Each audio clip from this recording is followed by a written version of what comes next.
Hello, this is a demonstrator box which I can make available on loan to show the operation of a Mk2 PV router.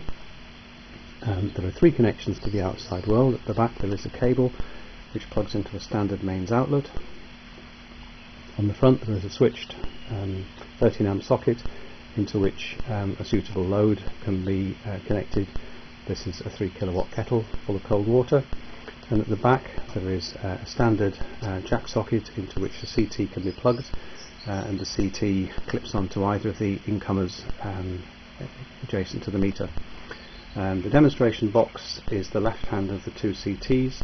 The right hand of the CTs goes up to our installed system, which shows that we've generated or diverted something like 3/4 of a kilowatt hours worth of energy into our immersion heater inside the house.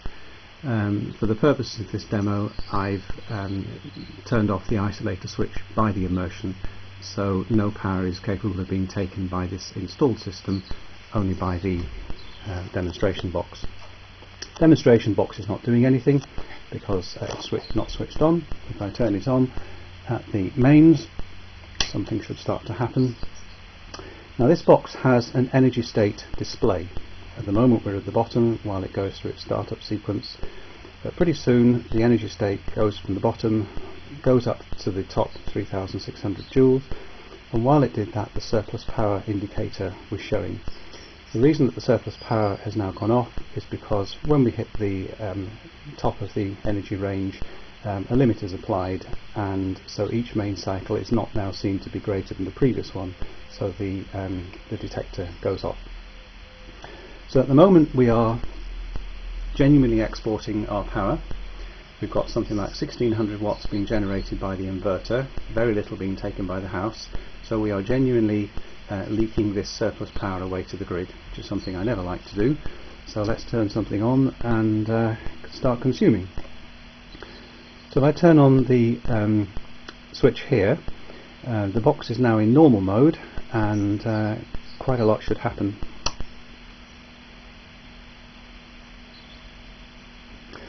Okay, so what's happening now is that the energy state, as shown by the green bar display, is being pegged by the action of the box to a constant level, which is essentially in the middle of my range. And alternatively, the red and green lights are going on, and I can hear the kettle start to heat up, albeit only on something like half power.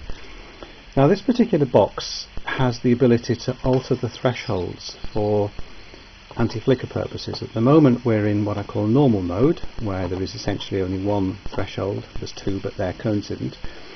As I change this little rotary encoder around, we will go to setting 1, setting 2, setting 3. You can see the values appearing in binary. So what's happening now on setting 3, we're using something like 30% of the available energy range to ramp the energy up and down. And when the energy gets to the highest level, the upper threshold, the load is switched on and the red light goes on, and the energy state then comes down until it gets to the bottom and the load goes off. So we can see the operation of the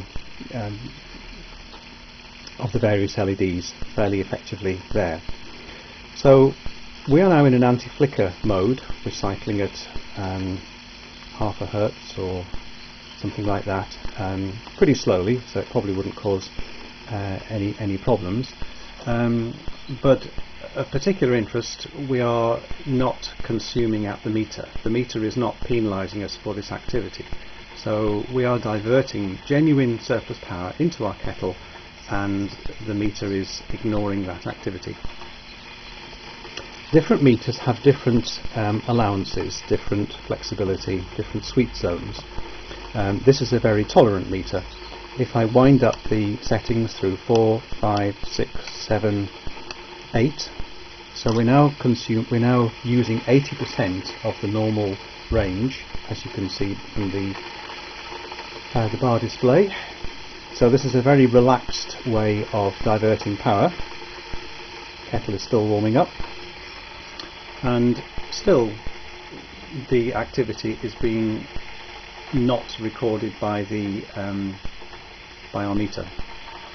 Now sometimes when I go to setting 9, which is the most relaxed setting that I have, setting 9, so we're using virtually all of the 3600 joules now. Sometimes our meter is happy with this, sometimes our meter is not happy. It could be that my system is not properly calibrated, and it's probably that we're using just about 3600, give or take. At the moment the meter is happy. If the meter were to start flicking in or cycling at the same speed as the kettle is operating, that will be bad news. And there it is, it's now gone off, and now it's come back on again. So we're very marginal. So the setting that I'm running at the moment would not be suitable for this meter, but any setting that is slightly faster than that would be ideal. So a normal setting, well, this is normal setting, that is not normally what one would use, but if we go for a more moderate setting, we're using now 40% of the available range. Now if I were to put on more base load, if I were to put on a genuine kettle, or in my case a 3 kilowatt immersion, 3 kilowatt space heater as base load, just straight off the ring main, it's interesting to see how quickly the Mark II responds. So you will probably hear the click as I put the other 3 kilowatt item on. So as soon as I put the 3 kilowatts on, the diverter shuts down, and not surprisingly we are starting to consume. So the 3 kilowatt space heater down on my left is consuming power. If I put it off, you will see how the diverter responds. So as soon as I put the base load off, we get surplus power, the energy state charges back up, the energy bucket charges back up to its working level, and we start again.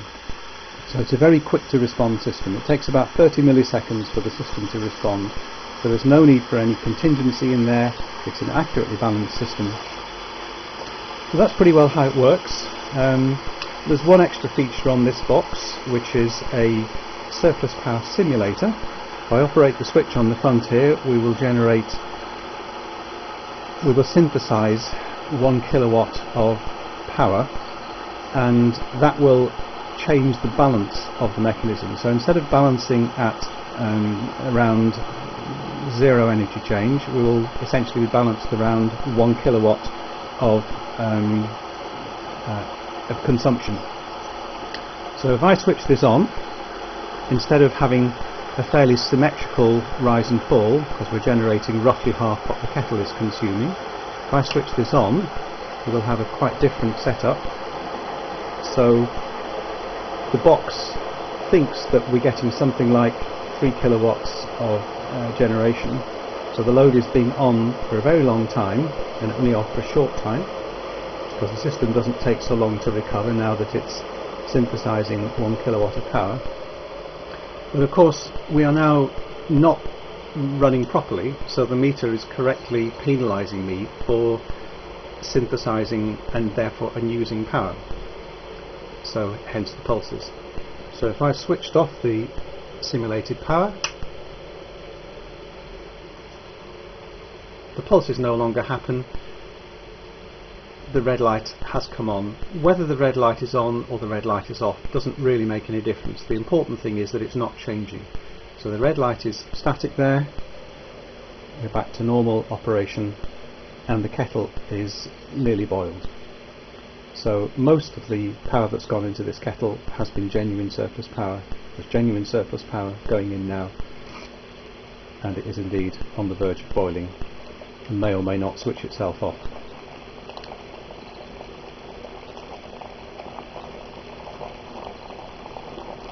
It's a bit problematic as to whether it will switch itself off. I don't think the top was on fully. Now the top's on fully, it does switch itself off. So that's how steam everywhere. That's how the box works. This demonstrator box is available for the cost of the postage to anyone who's interested in using it. It would allow somebody to see how the Mark II works and to characterize their own meter and then I could supply a box that has that appropriate level of energy thresholds in there, so it would work exactly the same as this box here, but it would look like this box on the wall, which would sit there quietly and divert surplus power and do anything else that is required. So that's about it.